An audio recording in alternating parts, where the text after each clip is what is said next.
ഷഹബാസിനെ കൊന്ന ക്രിമിനൽസിനെ അറസ്റ്റ് ചെയ്ത ദിവസം ചിക്കൻ ബിരിയാണി, പിറ്റേ ദിവസം പായസം ഉൾപ്പെടെയുള്ള സദ്യ.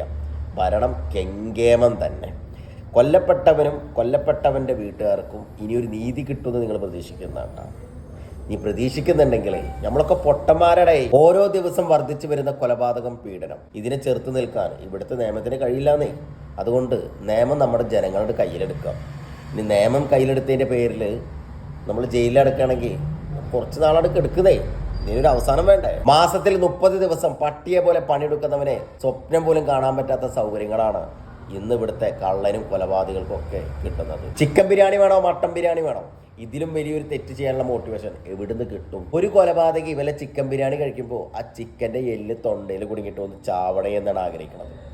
അല്ലാതെ എങ്ങനെ ചാവാനാ ഇവരൊക്കെ? മതം പറഞ്ഞു, രാഷ്ട്രീയം പറഞ്ഞു തമ്മിലടിക്കുന്ന കുറച്ച് നാറികളുണ്ട്. കാണുന്നില്ലേ? നാളെ കുടുംബത്ത് വരും. പണ്ട് പഠിച്ചോളുന്നേ. പഴയൊരു സിനിമയുണ്ട്, ഫോർത്ത് പീപ്പിൾ. അതൊക്കെ ഒന്ന് യാഥാർത്ഥ്യമായെങ്കിലോ എന്ന് ആഗ്രഹിച്ചു പോവാം. തെറ്റുണ്ടാ? ജയിലിൽ സുഖവാസങ്ങൾ പൂർണ്ണമായിട്ടില്ല എന്നാണ് എനിക്ക് തോന്നുന്നത്. അപ്പിടിപ്പിക്കാനും കുളിപ്പിക്കാനും ഒരാളെങ്കിലും നിർത്തിക്കൂടെ? പൂർണ്ണമായി സെറ്റായി. എന്തായാലും നന്നായിട്ട് പരിപാലിച്ച് നോക്കണം കേട്ടോ. അവരെ നല്ലൊരു ഒന്നാം തരം ഗുണ്ടകളായിട്ട് പുറത്തു വേണ്ടതല്ലേ? അതിൻ്റെ ക്രെഡിറ്റ് അധികാരികളെ നിങ്ങൾക്ക് വേണ്ടേ?